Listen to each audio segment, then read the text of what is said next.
I'd like to call to order the work session Monday, October 5th. I just want to remind you there's a regular meeting afterwards. Depending on how long this goes, we may take a little break before that, all right? We have two items on the agenda tonight. The first one is an update on efforts related to the development of properties located in the West Goodyear Central Planning Area, and Rebecca Zook, Engineering Director, to present. Good evening, Rebecca. Good evening, Mayor and Council. I am here this evening to present on the West Goodyear Central Planning Area. And involved with this project thus far has been Sarah Chilton from the City Attorney's Office and Christopher Baker, the Development Services Director, who isn't here with us this evening, but Joe has stepped up in his stead to help with any questions that may come forward. So again, the team so far has been comprised of Sarah, Christopher, and myself, and we've been working on this project for about 6 to 8 months. This evening, I'm going to recap on the development area that we're talking about. I'll go a little bit into a brief history, as well as speak to the economic recovery that we have been experiencing since about 2013, albeit slow. Then I would like to discuss some proposed modifications that we're presenting to you this evening, and then go into the next steps. And so the West Goodyear Central Planning Area is comprised of 16 different development areas.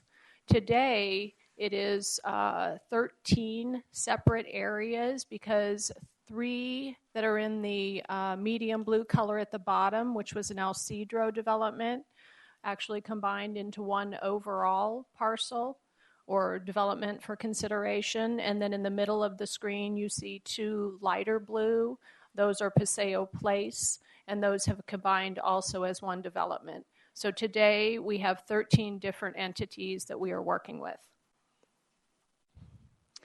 The project started about 10 years ago with the city of Goodyear. Through a memorandum of understanding that came before council.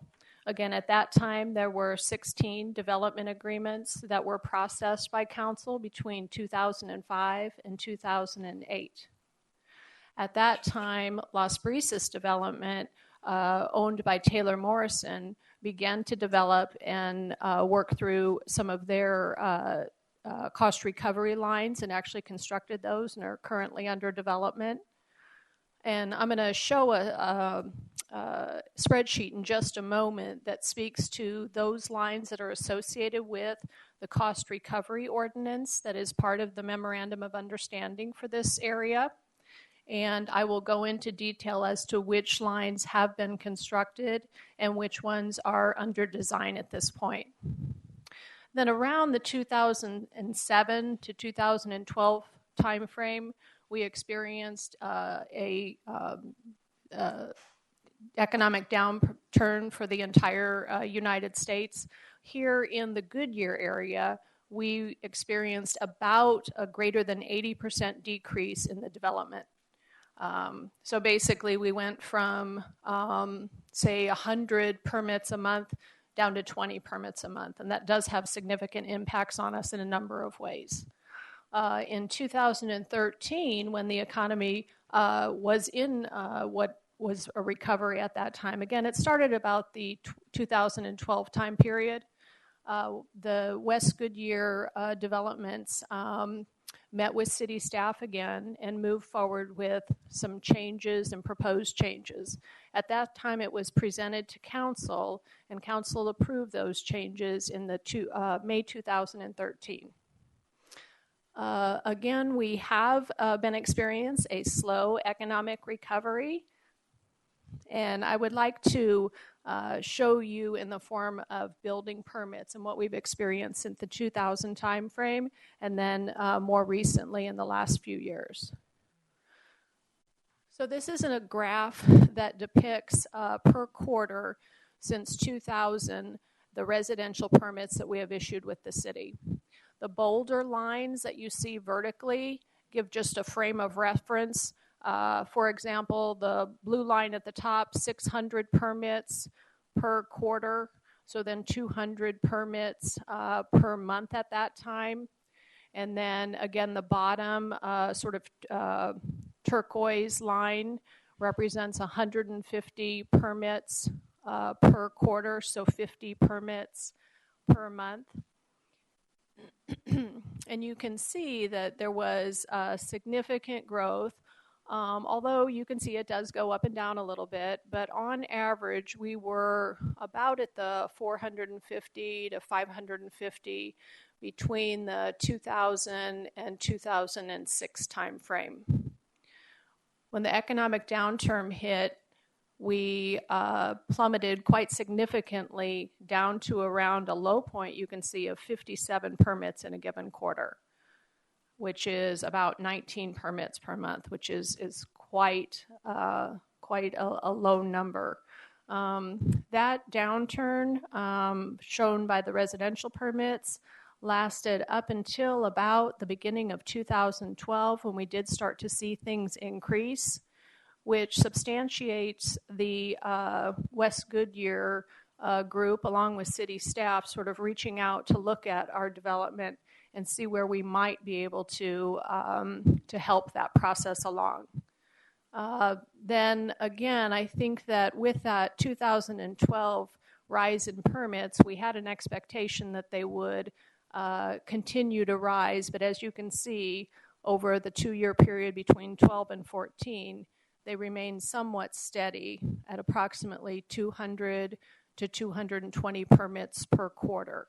So we were averaging, I looked back, at about anywhere between 50 and 70 permits per month. Still much better than we were, but not where we would like to be. Now, over the last 6 to 8 months, we have seen quite a bit of increase, up to around the 105 permits per month. And here is just a closer snapshot per month of what we're looking at. When I take a best fit line, and again, I'm not going to say I'm a mathematician, but I'm sort of looking at the numbers to try to help me project where we might be. But I'm looking at around 25 permits for that first January of 2010, up to a best fit at about 105 permits per month, which we just experienced. And so you can see a fairly steady increase.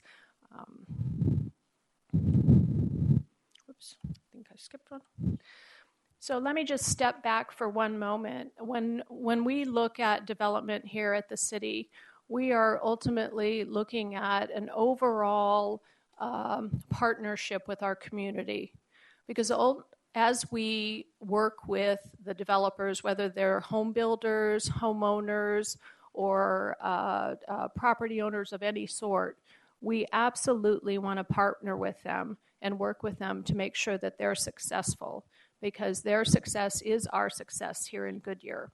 And so understanding the philosophies that really that we need to stand behind are that growth pays for growth, but that we all ultimately have to offer flexibility to ensure that they are successful. And with the change in the times that we've seen, that flexibility has it's caused us to sort of look back at that to make sure that while keeping in mind what the city needs and the assurances that we need with respect to water, sewer, and transportation, that those are met while we are still being flexible with our developer friends. Sherry? And I don't know if you have the answer to this when you're talking about the permits. We had the boom cycle and the bust cycle. Mm-hmm. So I don't know if we have an average, what you would consider a normal, healthy growth cycle, a number around where we should be at. Thank you, Vice Mayor. And I actually did look at that today. When I'm looking at I must consider the existing staff that we have as well. But I'm looking at about 125 to 115 as a very healthy number for us. And we're getting pretty close. In fact, 1 month, I want to say 3 months ago, we did hit the 125. However, I would say if the staffing could allow, probably 150 to 175 would be something for our size, and the growth patterns that we're looking at would be healthy and sustainable for us. I have a question you really couldn't answer, but what comes to mind is the financial world. where they are, because it's not just this as a home developer, it's the financing of it and the timing. And timing is most important, and it doesn't always work as to the way we all want it to work. Right. And so recently, it seems to me, reading about it, it really hasn't gotten to the point where it is that, I don't know, convenient or easy for the developers as it was in the past. Absolutely, and that's part of that flexibility is that there are certain costs that are associated with development that have increased because of the economic downturn as a ramification of that, and so that's part of when we talk to our development partners, trying to determine how best to assist them in moving forward again while still making sure that we have our city requirements met. Before I move on to look at where we are now and what we've been doing the last 6 to 8 months, I skipped over what I wanted to share with you as to what has been constructed thus far, and then in addition to what's been constructed, also the plans that have come into the city for review. Because I think it's important to note that although the Las Brisas development is the only one that's currently issuing building permits, there has been an enormous amount of time, effort, and money that's been put into the other developments for their plans, their water, sewer, and roadway plans.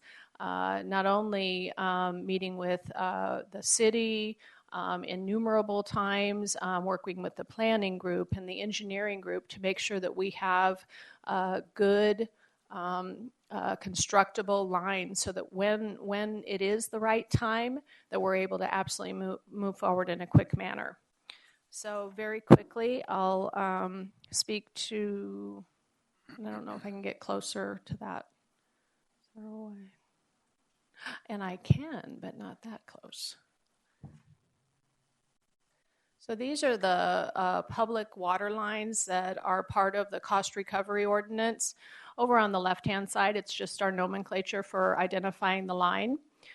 We also have the description of the public water line, and then those, the first column with the check marks is the existing, which means they were constructed as part of the Las Brisas Taylor Morrison development. And so that's a significant number of lines that were constructed. We also have the proposed water, which are in the top 4 lines. And those plans have been coming into the city for review over the last couple years, again, readying ourselves for the development.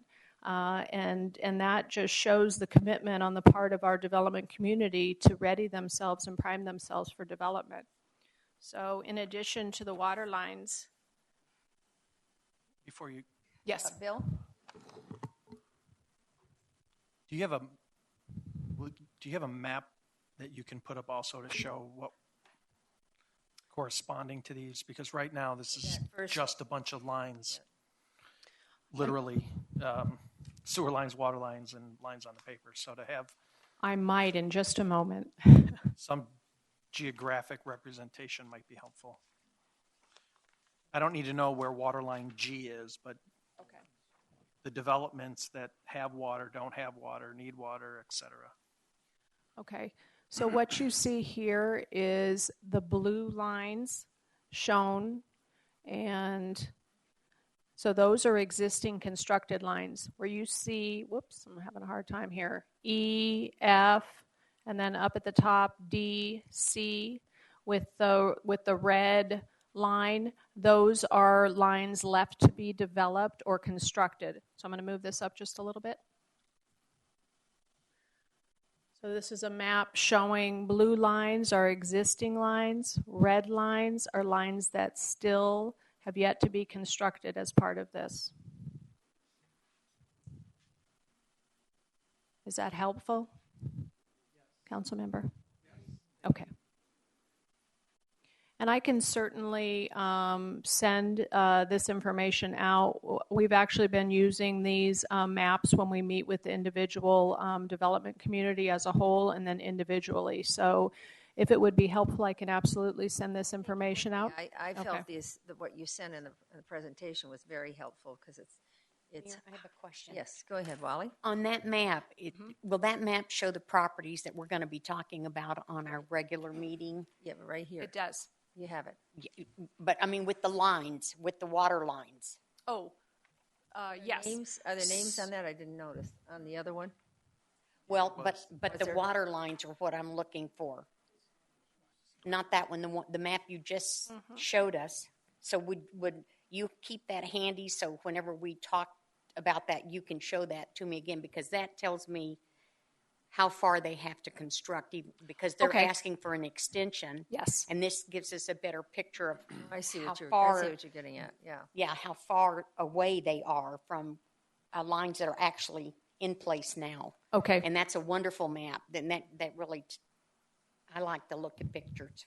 Okay. Thank You you. got it. Absolutely. Thank you. And then we'd like a copy, of course, as Mayor said. That would be so neat. Okay. And then here, similarly, and we do have a map for this as well, these are the sewer lines that are associated with the West Goodyear development. The cost recovery line identified on the left, the description of the location, those lines that are existing, that have been constructed previously, and then the proposed lines that are still yet to be constructed. Now you will see in this case there have been some lines that have, let's look at the second one down, Yuma Road, Citrus to 183rd, the second review comments. So those have come into the city, have been reviewed, comments have been provided. But if you go down to G2A as an example, Lower Buckeye Line, 177th to Citrus, that one is not yet submitted as when we pulled this information together. So that just gives you an idea of some of the ones that that have been submitted, have been constructed, and then those that we've yet to see plans on.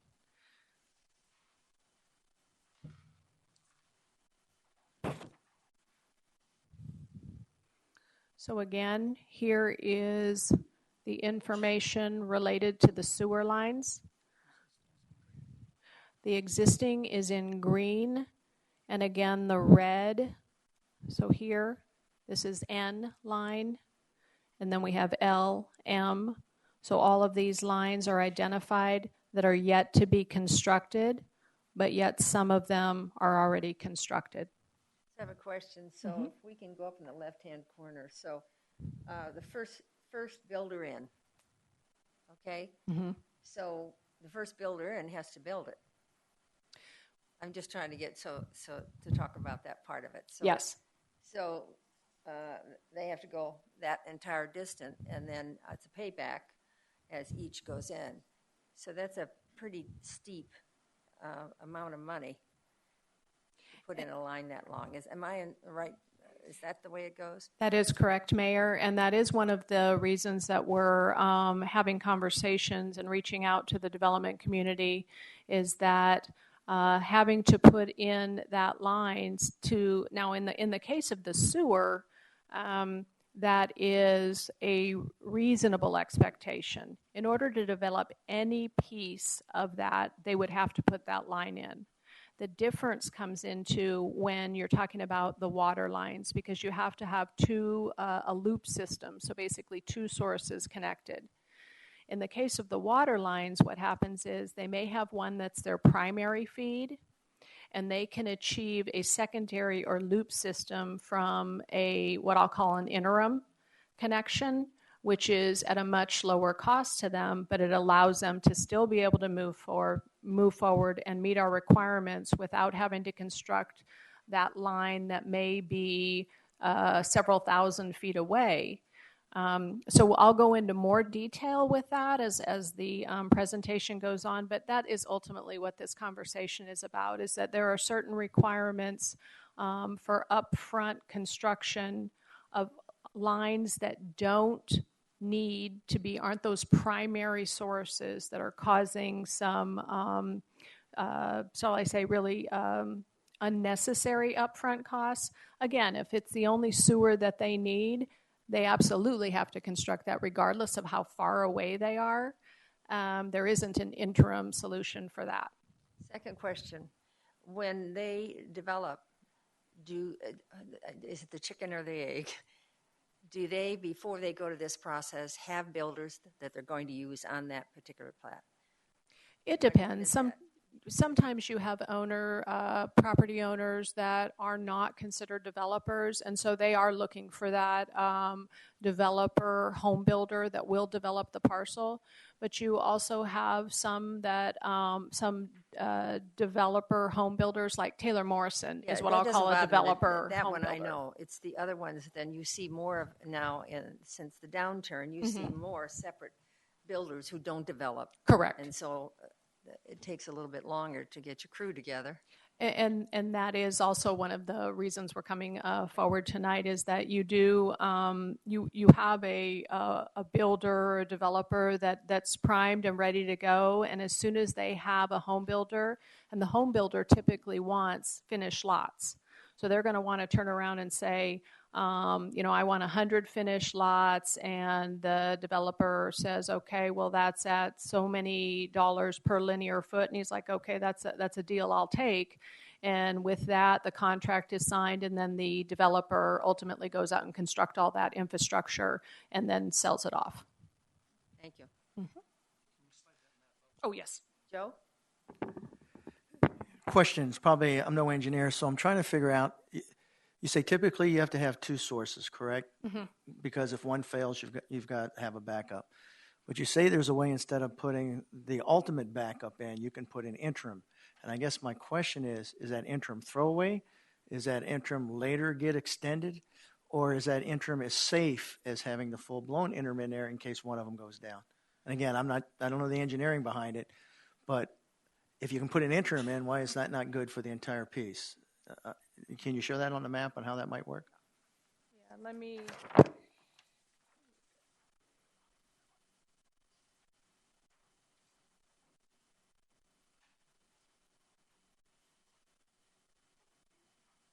Okay. Whoops, went too high. Okay, so the example I'm going to share with you is related to La Privada, which is this development right here. Okay. So their primary feed is coming this line E that can connect, and then they are going to disperse it through their development. Now that's only their one feed. Their secondary feed is up here on Van Buren. So it's going to come down Van Buren. Ooh, why am I having such a hard time?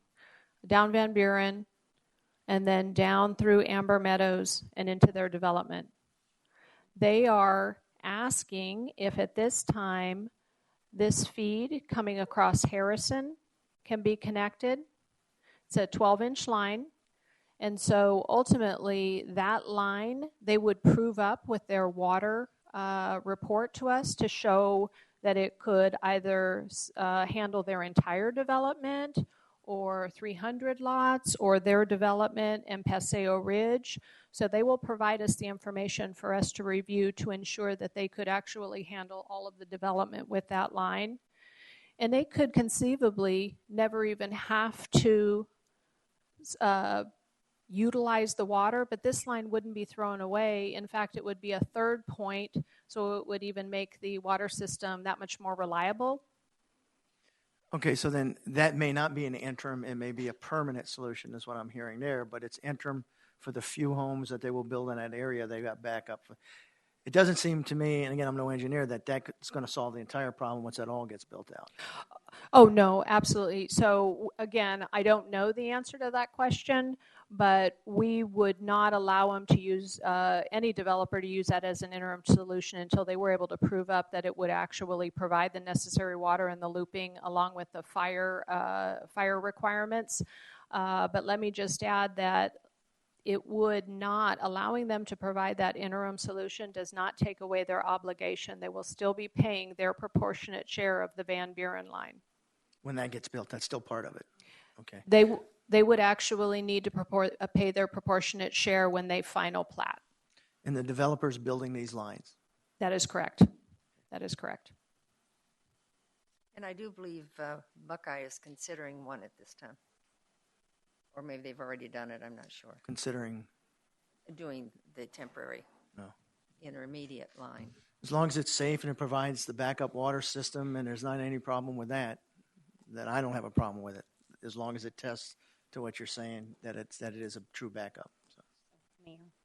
Yes, Wally? So if they are able to use the interim line, to me that would be at a lower cost than trying to construct the other line, and would maybe let them start building sooner than later. That's the idea. But you would have the final review, right? And if you or the department said that it was that they could provide all the water for all of the homes, then it would be okay to do that. Then they could proceed. And absolutely, and I think that what I would like to add is that the development agreements are going to be modified, and I'm jumping ahead a little bit, with the understanding that the developers will be working with the Development Services Department and engineering to ensure that they are meeting all of our requirements. And with that, I'll just go back to growth pays for growth. We absolutely are going to require that in order for them to develop, they have to put in their necessary requirements. All we're trying to do is provide some flexibility so that the upfront costs are going to be spread across their development phases. And I'll touch a little bit on phases in a moment, but in no way are we suggesting or promoting not having growth pay for growth.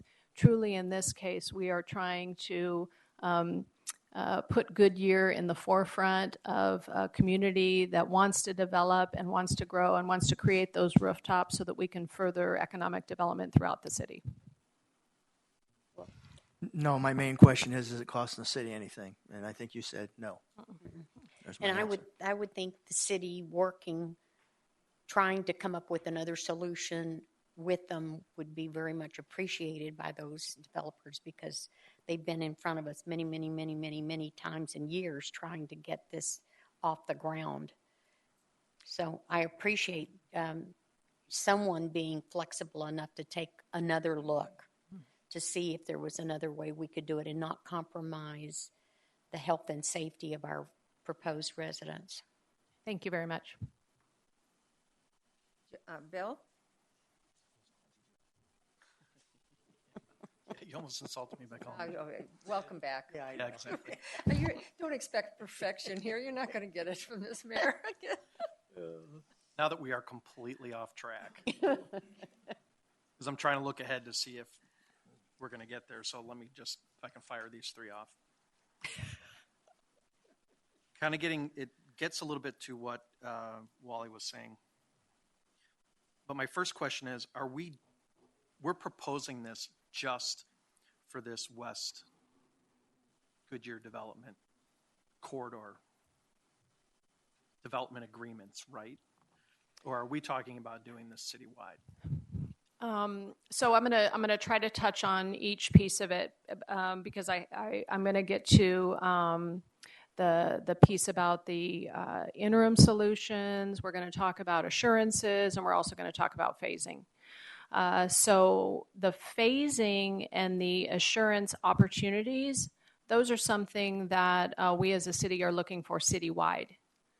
They are not specific to West Goodyear. The reason we're coming before you is because they were not able to be considered as part of the West Goodyear developments because the development agreements did not allow for it.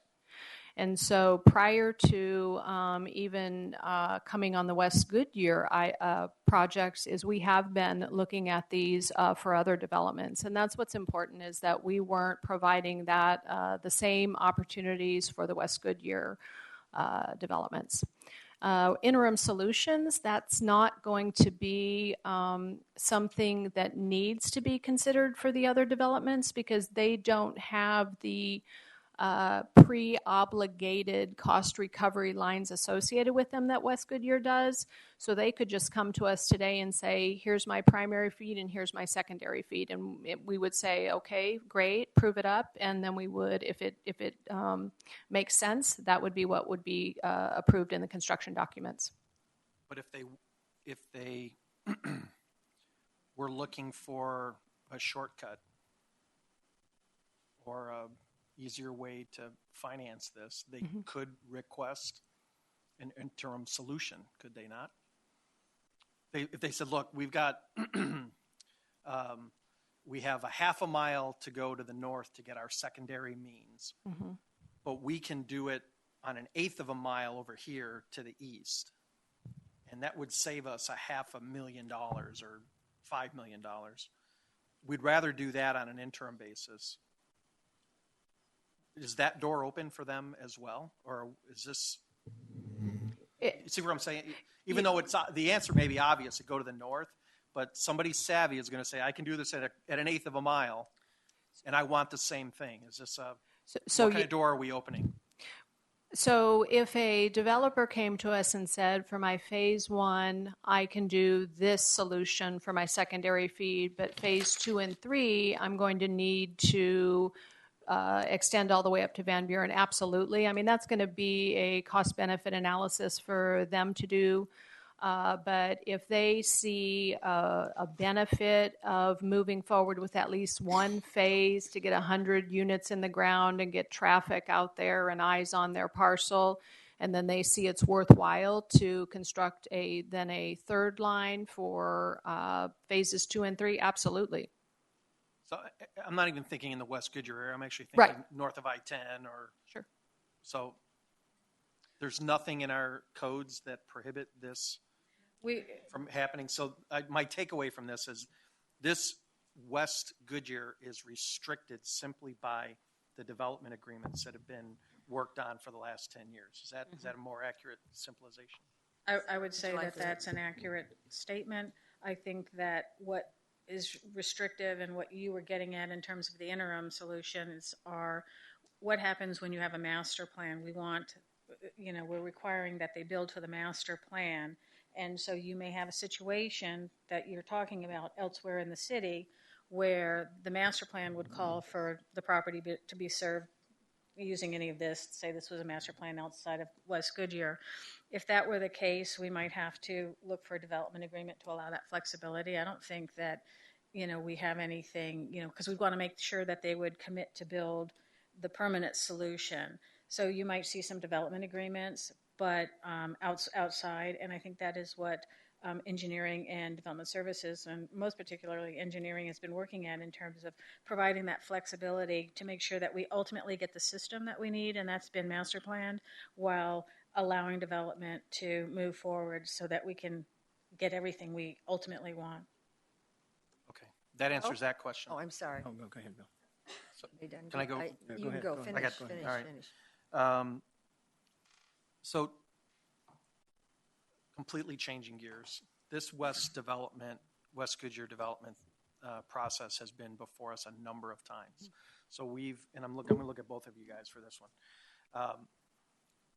And we keep making changes and we keep making adjustments to it. And at some point, I have to wonder, we're bending over backward to extend development probably much farther west than we can actually serve. Realistically, with police and fire protection particularly. What has the developer, if this is a give and take, what has the developer given so far to this? We seem to have given up an awful lot. We've given up a fire station. We've given up, staffing. We're changing all the rules. What are we, other than the promise of development, what are we getting? So thank you very much for that question. And so I don't necessarily, when I look at this, I see as us giving up things to the developer, because when I came here to the city of Goodyear, I brought 10 years of experience from Peoria, and how we dealt with the development community up there. I wanted to bring some of that information down here because, again, we're not giving up anything. We're trying to work with them so that they can develop within our parameters, our engineering requirements, to make sure that we are creating a safe community. And so flexible options for them to be able to phase their development, to get some traffic out there, to get eyes in the area. If providing 3 water connections works for them, it's great for us. It's just one more point for water to be moved around the city. So if we were entertaining the idea of allowing only one water connection, I would be concerned. But they're not asking for that. So I hope that answers your question, because what we're trying to do is really open our eyes and our doors to opportunities for them. And I see, and with respect to the comment or the concern about fire station, please keep in mind that as these building permits are going to be issued, and hopefully soon, that we will be collecting impact fees related to water and sewer facilities, fire, police department, and parks for all of these individual permits as we go through.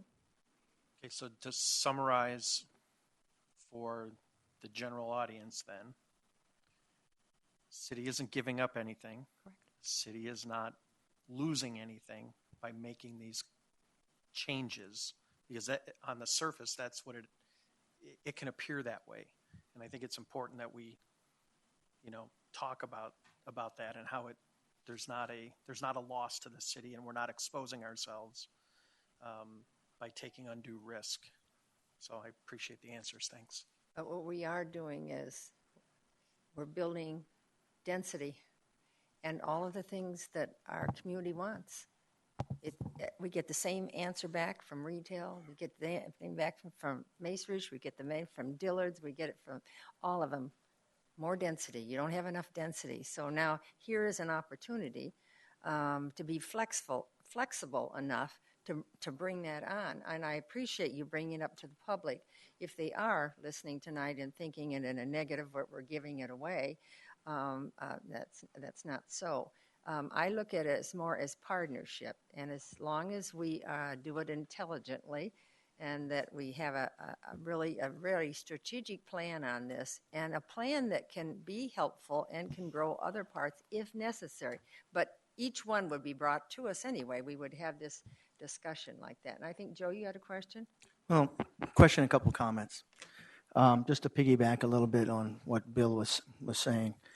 I appreciate the flexibility, and that's why I know I've asked it more than once, is ensure it's not costing the city anything. Flexibility, I think, is good, and the fact that they have an interim solution, as long as they're going to continue and responsible for paying the permanent solution, and that's their nickel, then I'm good. Where I'm disappointed about, okay, and hopefully we'll do better into the future, because we've had a few projects like this where we have estimates and they seem to not quite hit the mark, is that this is going to be our fourth approval. And if my recollection is correct, when we had the third one, I recall that the third one was going to be the end-all, and we would not need a fourth one, because by the end of the third timeline, we would know, number one, whether or not, all right, there was going to be cooperation among the other developers to pull this off. My concern is, hopefully, there's not going to be a fifth one. But I would think after three, we should have gotten it. And I guess what I'm saying, and again, one of my disappointments is in the future, let's do a better job. If you've got to come back and we need timelines, that the developer meets those timelines, or we working with them meets those timelines. So, because to me it sets a bad precedent when we keep missing these. And number 4 to me is not right. Okay, so that's my 2 cents worth. I appreciate what you're trying to do here, but I'd like us to do a better job of that. I would like to bring, and I wasn't going to say anything. We kind of, I knew this was going to come up, but I think what we have to think about is if they would have presented to us a longer extension, Yes. would we have accepted that? 2 years, 3 years, 4 years? What would we accept? What is the key? And what is the end result if we don't? It's a piece of land that's sitting there. It's nothing in it for us. I could use that expression there for you, Bill. Nothing in it for us. It's just a piece of land taking up water, taking up resources, and getting complaints about weeds, you know? So we would get some negativity out of it. So you kind of have to be, and I think you've come up with a word that I was looking for a long time, is for us to be more flexible. And this is a prime example of it. So I appreciate it. I respect the question he's asking, and there are people that's probably in the background listening that's counting on their fingers how many. So, You know, as I'm suggesting, if they needed more time, be upfront with us, tell us the plan. I don't have a problem with that. I just have a problem with missing deadlines. That's all. So I just want to just finish this, Joe, because I really wasn't going to get into this. We talked about it. Is that are we going to give a charge of what our number is ahead of time to prepare the people are going to develop in Goodyear? No, if you delay, that's their job. You're only allowed to delay, or we'll give you 3 years, or we'll give you. So I guess that draws that question. I agree with you. It comes back and it does say, oh, for heaven's sakes, why didn't go the first time? Why the second time? But This is on for the other end, we got to come up with a strategic plan of how we'd handle that. Yes, Sarah? You're off. Just tap it. Just tap it.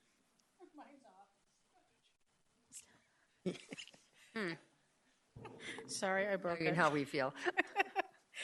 I would just point out that in terms of the platting, and Rebecca will talk to you about, kind of what we're looking at, which is rather unusual in terms. Sarah, can you talk right into the microphone? In terms of the, how long they might have to record final plats, but in terms of what we're doing with the extensions of the existing plats, I would like to point out that we're maintaining status quo, that there's no changes in conditions that would create a problem if the existing final plats were delayed in the recordation. There's been, it's the same master plan, it's the same utility studies. So, we're not creating any sort of problem for the city. And I guess what I would point out is, okay, so if we terminated the final plats, then they just resubmit everything they had, and there would be no reason that we could deny it because we already had approved it.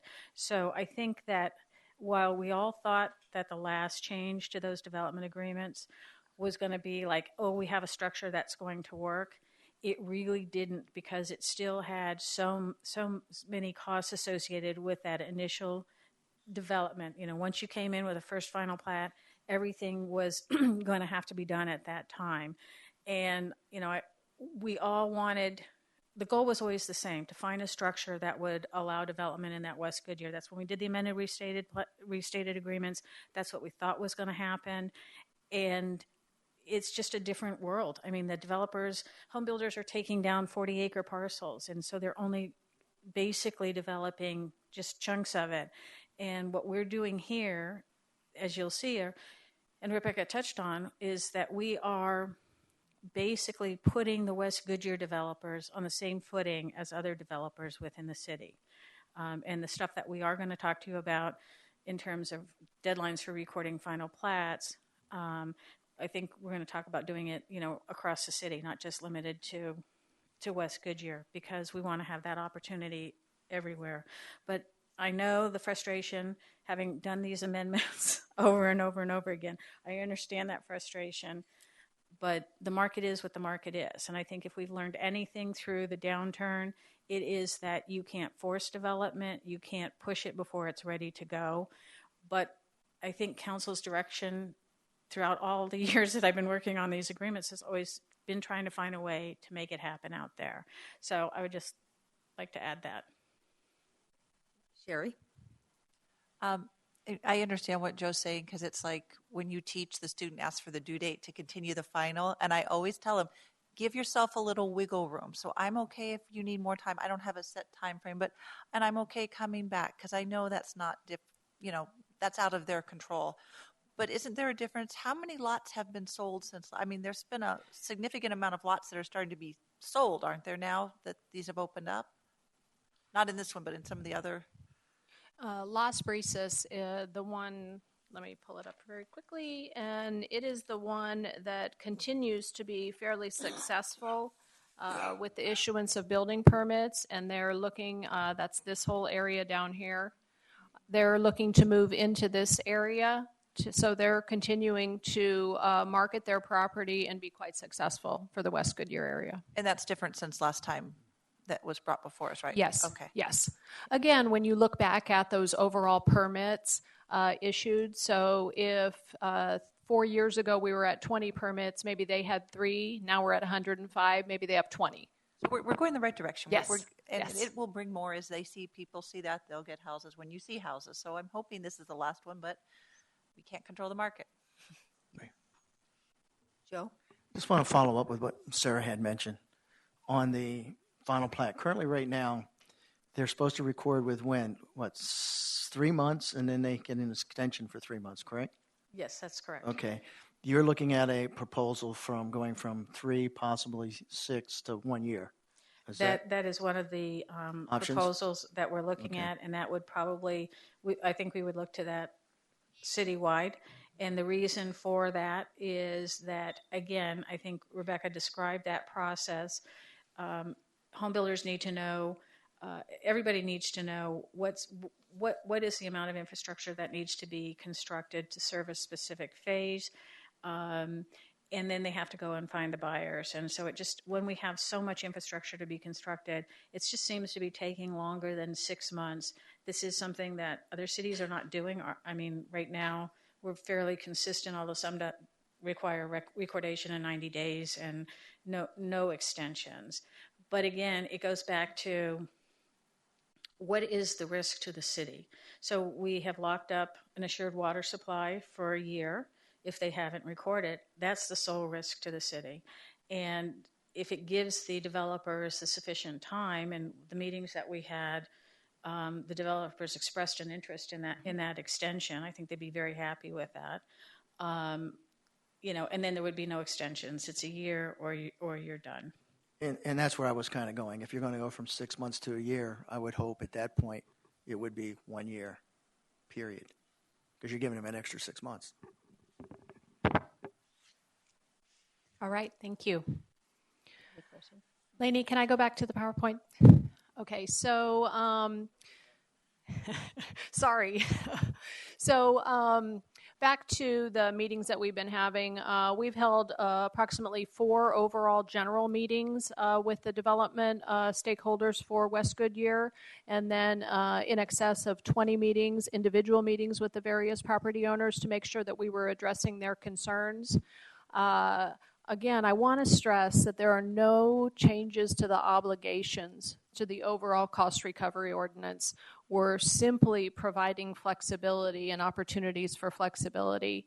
And one thing that Councilmember Stipp had mentioned about the liability to the city, I absolutely want to tell you that I'm very involved with these projects, and the development community can tell you that I am constantly speaking on behalf of the city and making sure that we are not opening up the risk to the city at all. Thank you.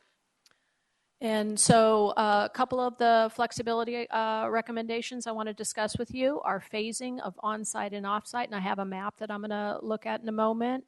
Interim solutions we've already touched on. Assurance methods, which are, in the case, performance bonds is what we use today.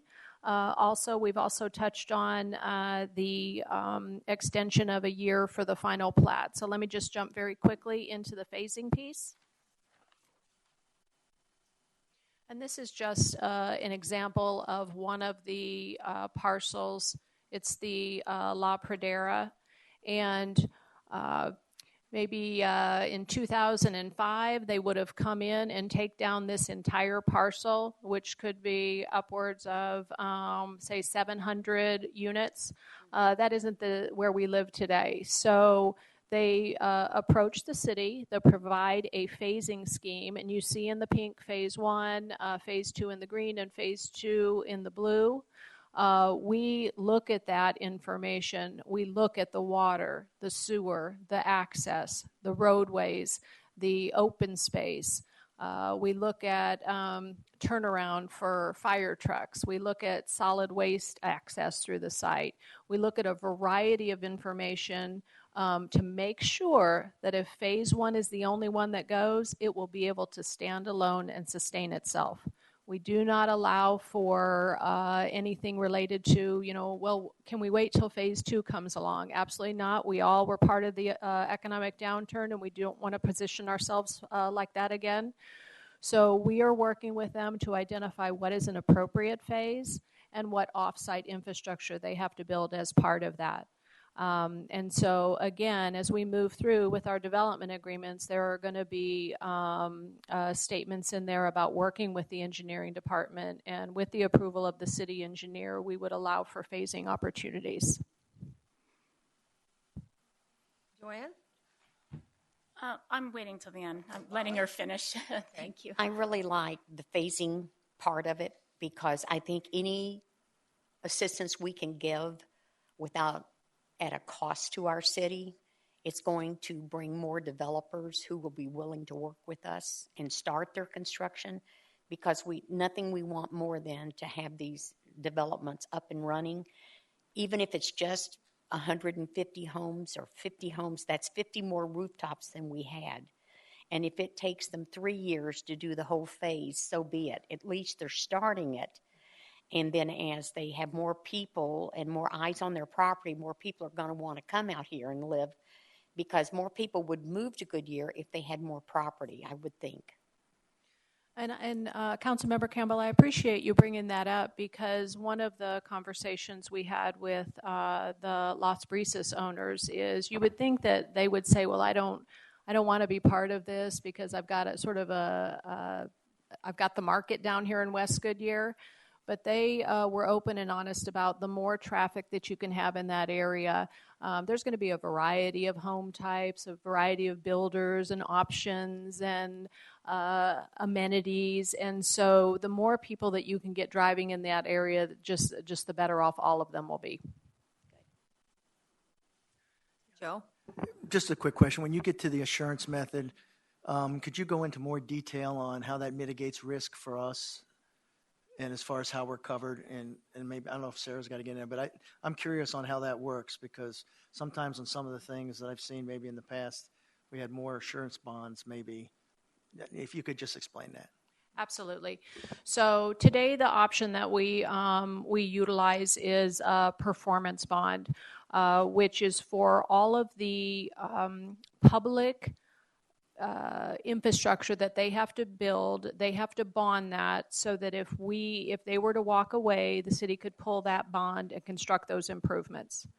So today what we're considering, and it is utilized by most municipalities throughout the Phoenix area, is a C of O hold for on-site or a building permit hold for on-site. Now, for off-site infrastructure, we still want to utilize the performance bond, because if you're going to start constructing a road or halfway constructing a road, we absolutely want to make sure that we get that finished out. But if it is specific to the interior of your parcel, and we can do a building permit hold, which means you're not necessarily going to have a buyer waiting for that to be completed, we believe that that's an acceptable opportunity for us. That mitigates our risk then. Correct. Okay. Correct. I would just, Councilmember Pizzillo, I would just add one point. We would also use a building permit hold for subsequent phases, even for the offsite, so that there's no risk that they'll try to develop without completing providing the bonding for the necessary offsite improvements for next phase. And we would do it by an agreement. We worked through one with Rosewood Homes recently, so it'd be something similar to that. We'd probably get approval as to a form, and then just so that we didn't have to keep coming back to council every time, we would have that form in place. And one point that I have not shared with Rebecca, but there is a Valley Partnership is putting on some presentation down at Fenimore Craig's office, and one of the newer types of financial assurances are these like trust agreements, these escrow accounts where the land actually, you almost will hold a mortgage on it. And so the developers are trying to provide other types of opportunities or other types of instruments that give us the protection we need with minimizing the out-of-pocket costs. And I'm planning on attending that on Thursday. I've heard about this one other time at a planning association meeting. It is entirely new, but Tucson's been doing it. you'd have to have escrow companies who, are comfortable with doing it. But it is another way, because apparently the bonding costs are very, very high. So, at some point we may come back with other alternatives, even for the performance bonds, to ensure the offsites, if it's a less expensive way to provide us with the financial assurances we need, but less expensive to the developer. Okay, thank you. Joanne? Well, I guess I could go ahead and say it now.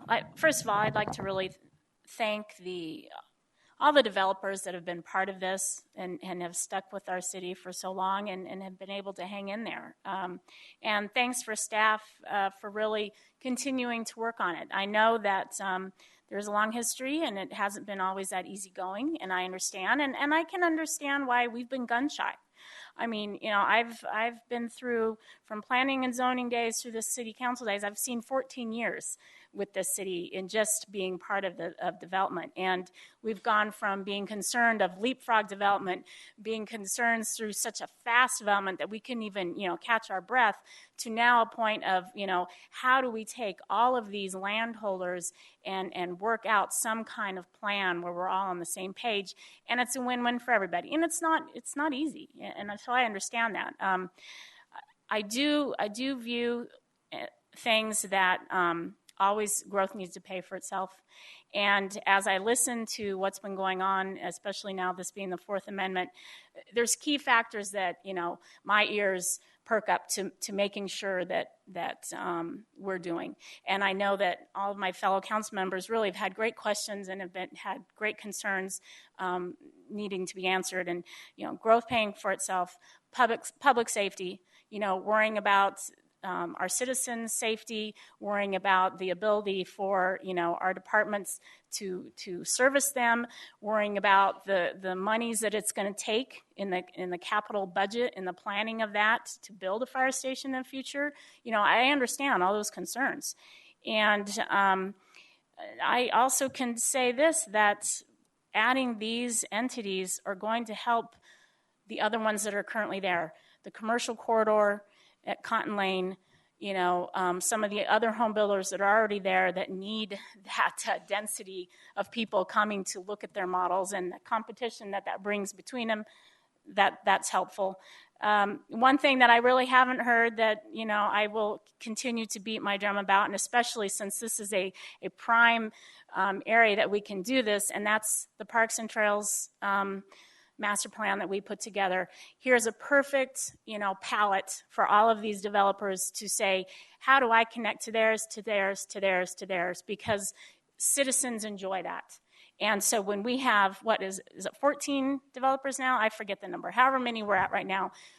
13 that you've got to remember to keep that in your mind, to have those developments connecting to each other, because it's quality of life again. And I know we're talking about the nitty-gritty infrastructure, and that's obviously extremely important. But then there's the other things too. And so, I'm glad that you're hanging in there. I know that this has been not easy. And as long as Mr. Larry Lang will continue to watch the planning of where this money of impact fees gets pushed for the next 10 years for that fire station, I'll feel better about it. Thank you. Any other? Well, thank you very much. Joanne, you really summed it all up, so I really don't have any more to say except it's progress. And I think that it's hopeful. It's hopeful for the future. So, and Rebecca, very good presentation. And Sarah, thank you. It was very clear and concise. The information you gave is very helpful. So I think at this point, One more oh, slide. she has one more page. Sorry about that. And just very quickly, next steps. So this evening at the council meeting, you will see amended and restated development agreements for 3 of the parcels. Again, we're simply going to be extending those to the end of January because as part of this holistic approach to the West Goodyear area over the next few months, Sarah and myself and the rest of the team are going to be working on putting together the overall modifications to the cost recovery resolution as discussed here this evening, and then the amended and restated development agreements for all of the individual parcels, and bringing everything to you in January for your consideration. Great. Well, don't go anywhere because you know you're still on. So is that it for everybody? All right. Thank you. It's a great presentation. So let's go on to the next one is 3.2. It's tonight's work session agenda is an update on the Arizona Department of Transportation Noise Reevaluation Study that is being conducted along the north side of the Interstate 10 from State Route 303 to Estrella Parkway, Pebble Creek Parkway. And of course, Rebecca, you're back on. Well, that was quick. Yes, thank you very much. This evening, I wanted to provide you all with an update as to the noise study that is currently we're undergoing. First thing, I would like to just introduce the partners I've had on this project, which is, and I'll just turn around. We have Walt Kinsler, who's the city project manager. And then Chet Mon, who's with DME Consulting, who is our noise consultant. And they'll be here if you have any questions after the presentation is complete. Also, I'm going to share with you the study area and the reading site locations, as well as we're going to look at the data that's been collected thus far and the preliminary results associated with that. And then we're going to go into the next steps. So what you see before you is the overall study area. So we're looking at from the 303 on the west over to Estrella Parkway on the east. We're looking at north of I-10, north of McDowell for the individual sites. Located before you are 13 sites that we have been looking at. These came to us as volunteers. They were either homeowners that were part of the original analysis or study that was done by ADOT in the November timeframe. In addition, we also, when we sent out a notice to the HOAs, we had people that emailed and called us and volunteered their home sites for part of the study. What we wanted to do is we had easily another 20 volunteers, but we were trying to strategically pick and select home sites that really spread the width and breadth of the study area. You will see that there are some north of the golf course on the western edge, because we had comments from those homeowners that they were hearing it coming over the golf course. So again, we wanted to make sure that we were getting a good selection of volunteers for this study. Again, we have the 13 sites, 3 of which were put out last Monday. They were collected today. Actually, one of them was a short-term reading, but another long-term reading was collected today. So we have another 2 long-terms that aren't considered here in the hours that I'm going to go over with you. But we have collected thus far over 580 hours of readings.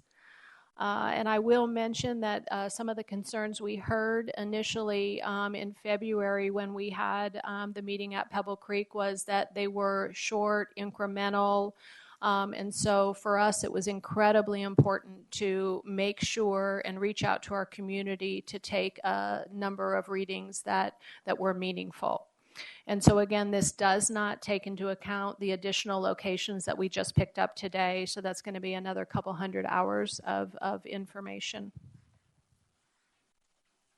So what I want to do is very quickly, I'm going to put up some different maps that are associated on Elmo with this.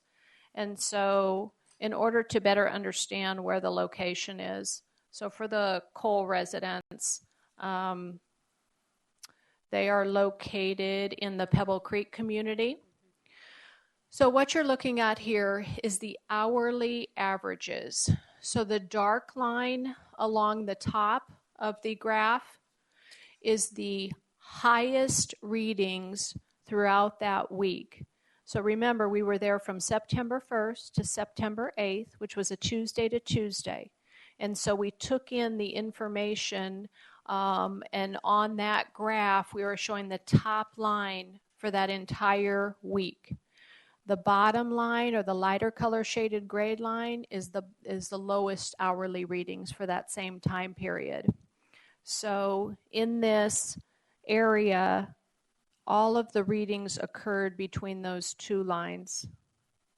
You also see the ADOT threshold line, which is 64 decibels, and then FHWA, which is 67 decibels. Yes? Bill? What does the ADOT threshold mean? When the noise readings, the hourly average noise readings exceed that line, it is the threshold for doing an analysis on that. So had none of the readings gone above that threshold, the study would be done today. We would not do a further analysis. And the FHWA line represents the line for a wall. The FHWA line is the overall federal guidelines throughout the United States, say 67. Arizona is more conservative, and their threshold for further analysis is 64. Joe? I want to make sure I understand that right. The blue line requires a wall, or is there other options? Because Bill had mentioned it's a wall. The threshold requires further analysis, of which there are a variety of mitigation options. Jerry? And I don't know, maybe this is a question for your consultants afterwards. If so, just tell me. This is I-10, and I-10 was there before, but I know there's been changes since the 303. Is there any baseline study to compare this, or how do you do that? We do have the model that was originally run for this area on I-10, and that is the model that would be used for the analysis. So there is information that has been previously collected in this area. Okay, so I was just wondering how they figure that out, so that the lines and where they get the average and all that. So I want to make sure that I understand your question. Well, I guess it's not an average. Those lines aren't an average for I-10 specifically, right? It's just the average for any freeway type roads. Okay. Correct, yes. So the 64 for Arizona and the 67 for federal, those are standard guidelines throughout. So those guidelines would have been the same guidelines before the widening and after the widening. Correct. Okay. Correct. I just want to make sure I understand the lines. Thank you. Okay. Okay. So again, the second long-term study I'm showing you this evening is the Hathaway residence. So this is located on the north side of the golf course in Pebble Creek. And very similarly, you can see, but this study was run from September 18th to the 28th. It was during a rainy period, and so the residents asked if we could stay longer because they believed that there might be a change due to the rain. So we wanted to absolutely accommodate them, and so we were at this site for 10 days. Again, I've shown the ADOT and FHWA lines, as well as the highest hourly average reading and the lowest hourly average reading, all decibel readings between midnight and noon and 11 p.m. for those 10 days fell between those two lines.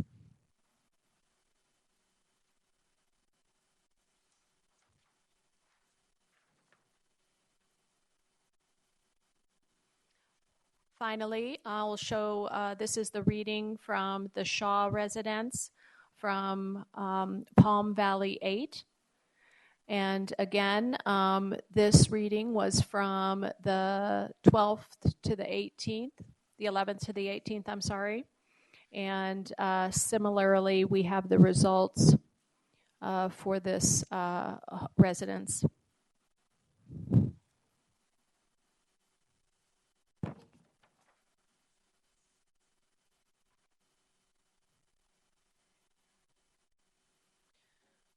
So as I've shared with you that we have collected additional data, there are going to be 2 more long-term sites that were picked up today where we're going to be able to have information similar to what you just saw on the graphs. From this information, as I stated, because we did exceed the ADOT threshold, additional analysis is warranted. I just want to share with you, we did have 2 meetings last week.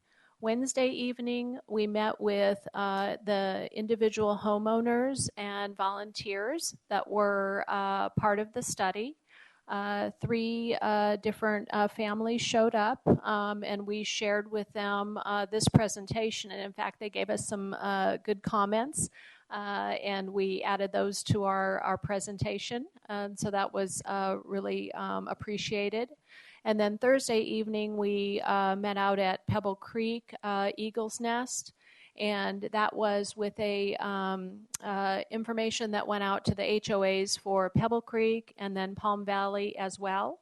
We had, I would say, close to 100 attendees. Again, a very good meeting. The goal was to share with them these preliminary results and also hear what comments they had.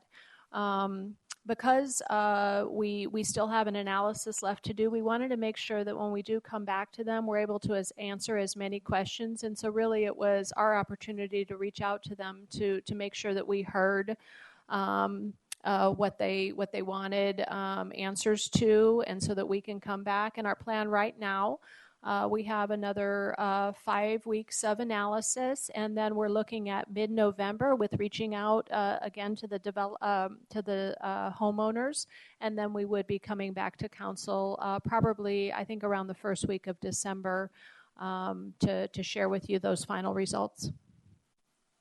Joe?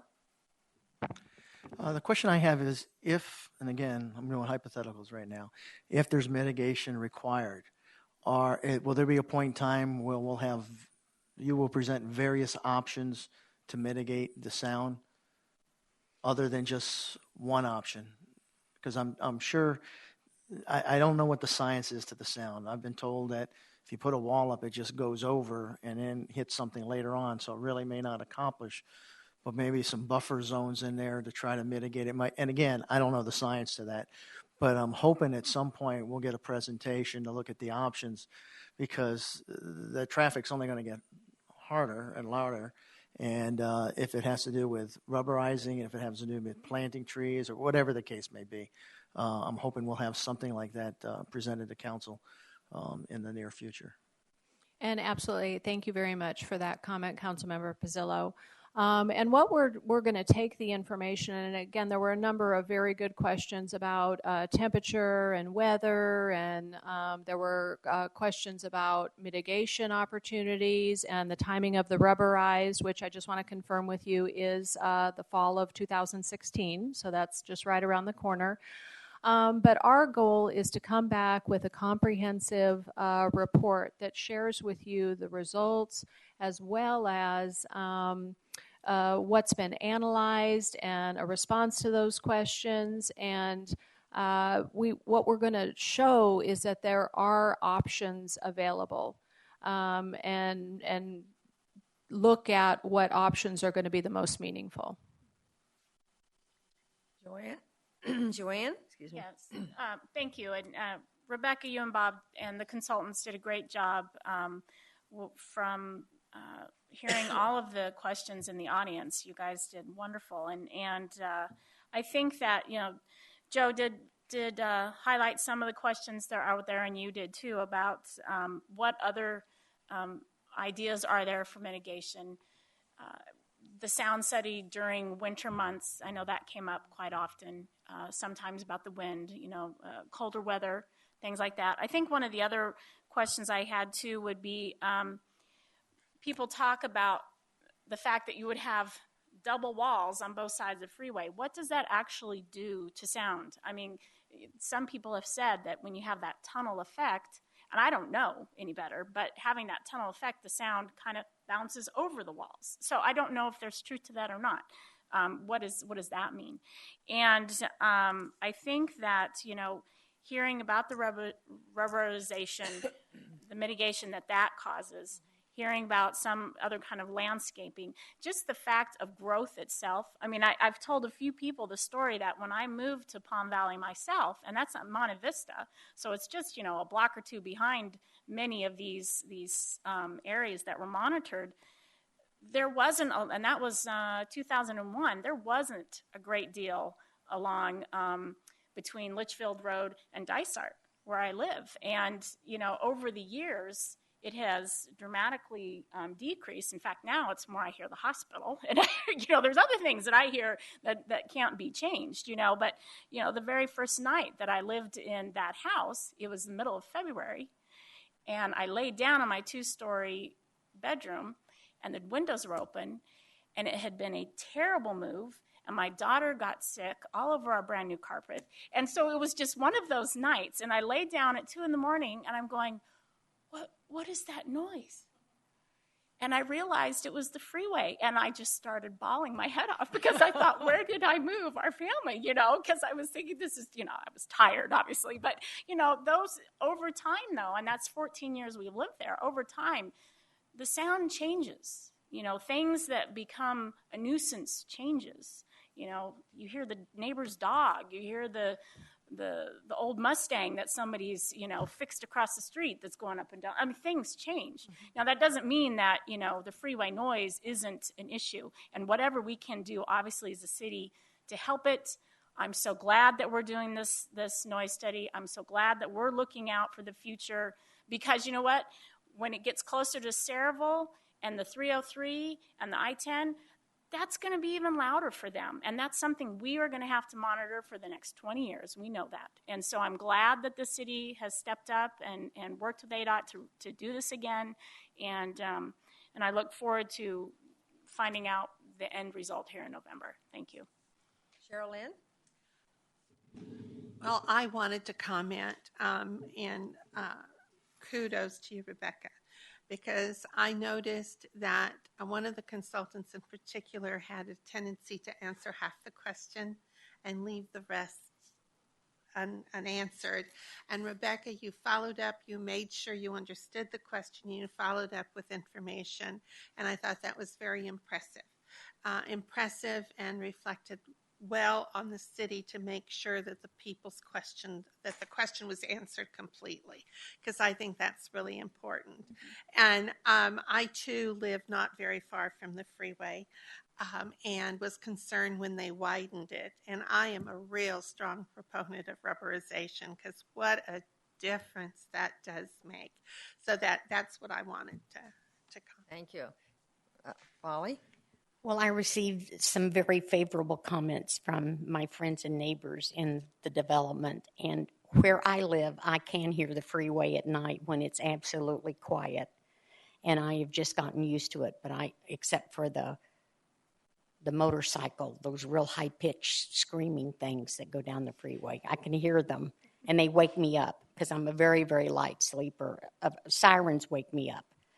And but what I appreciate the most is that the city took the time and the opportunity to go back to the residents to bring them up to date on what you were doing for them.